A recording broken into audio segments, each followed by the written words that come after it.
Hello guys, for today's video ay ito naman pong ating e-bike. Ilalagyan natin ng balot na plastic ang mga upuan at mga sandalan. Kagaya po na ang ginawa ko.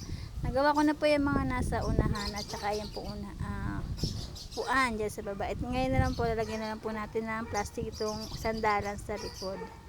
Ganyan po ang ginawa ko. Isa-isa ko tinanggal ang mga tornilyo para mas madali siya kabitan ng plastic kapag tinanggal yung cover na pula na yan, para yung mga gusumot na plastic pwede mo siyang itago dyan sa may bandang likuran na yan. Ayan, isa-isang tanggal ng mga tornilyo. At ayan po, ganyan na po pagtanggal ng likod ng e-bike. At ayan po, syempre dapat naitabi ang mga tornilyo para hindi mo. At ayan po, syempre lagyan natin ng packing tape ang mga dulo ng plastic para hindi siya kumawala kapag ibinalik na po natin yung pinakatakip ng sandalan ng e-bike.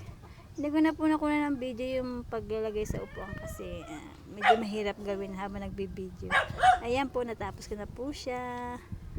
Kaya kahit umulan umaraw, hindi na siya kailangang takpan kasi meron na siyang cover.